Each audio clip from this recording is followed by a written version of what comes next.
I think, I mean, one of the reasons that I read that, I gave a long introduction, is that Paul is a distinguished and esteemed and award-winning economist. And so when he describes what happened in the 1930s, he describes a prescription for economic stagnation and collapse, according to the conventional wisdom of today.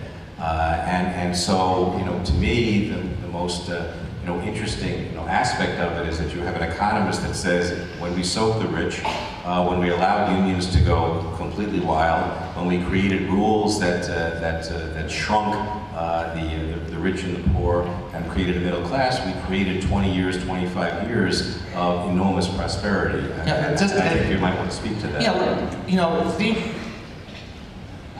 these days, people tell you, if you would raise taxes on the top end, even bring them back to what they were in the Clinton years, that it'll crush the economy, which is kind of hard for. But this is this comes from the White House every week. If we revoke the Bush tax cuts for the high top incomes, it'll do terrible things to the economy because we all remember how badly the economy did in the 90s.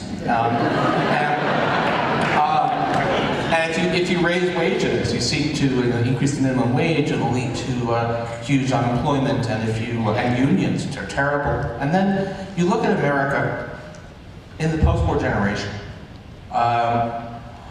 When that socialist Dwight Eisenhower was in the White House, a third of American workers were in unions. The minimum wage was actually higher in purchasing power terms than it is now. Despite, of course, we're a lot more productive than we were then. The top tax rate, the top bracket, was 91%. And it went up under Eisenhower.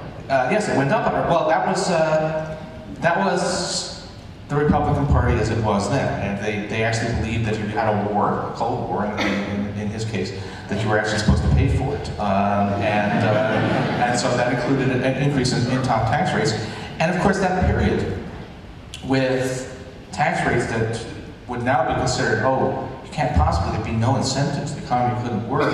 Unions were terribly destructive. It was actually the greatest economic boom in the history of, actually in the history of the planet, I believe. They can't find anything like that amazing period of prosperity for the United States in the 28 years after World War II, until the oil shocks caused a problem.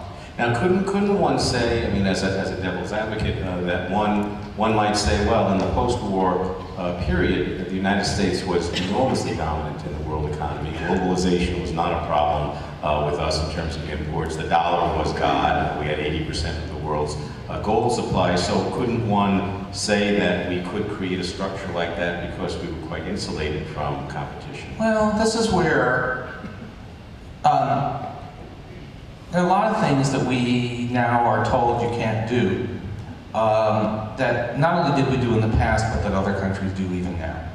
So to take the jumping ahead to where I talk about what we should do, but universal health care. Told you can't afford that, except the odd thing is that every other advanced country has universal health care, and it's cheaper than our system. And it's even a competitive advantage economically. So you may not know this, but the big three automakers are enthusiastic supporters of a single-payer healthcare system in Canada. That is their Canadian subsidiaries, lobby the Canadian government not to meddle with their system because they say it's a huge competitive advantage because we don't have to pay healthcare costs, whereas here on this side of the border, the auto companies, General Motors spends more on healthcare than it does on steel. So a lot of the things that we're told you can't do because it's a global economy, other countries which also have to operate in that same global economy do just fine and in fact benefit from it. We'll get to healthcare in a minute, but I want to ask you right now, because you brought it up, that the American automobile companies are going into collapse in part because of the healthcare issue, and as you say, north of the border, they're for single payer. South of the border, they talk about healthcare being a problem, and they talk about universal healthcare, maybe sort of kind of, but why is it that they're not, even on their deathbeds, or at least close to their deathbeds, why is it that they're not becoming a political force for it? That's one of the, actually it's a bit of a mystery, though there are a couple of things we can think of. One is they're afraid. I mean, for so long, American politics have been dominated by people who would, punish a company that was on the other side. They really have been afraid to step out that far in front.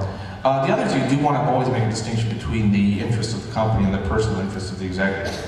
And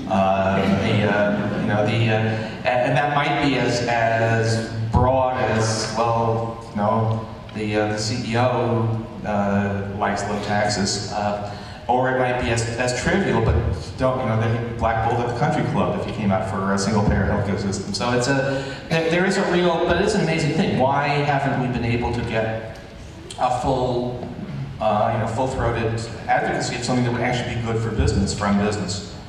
Let me say the other thing about global, we talk about global competition, and it's true that manufacturing industries, there's more international competition, but we're not mostly a manufacturing economy. And not to put too fine a point on it, why isn't Walmart unionized? It is the largest employer in the United States. It's not facing international competition. It is, by the standards of the way America worked in the 50s and 60s, a natural target for unionization.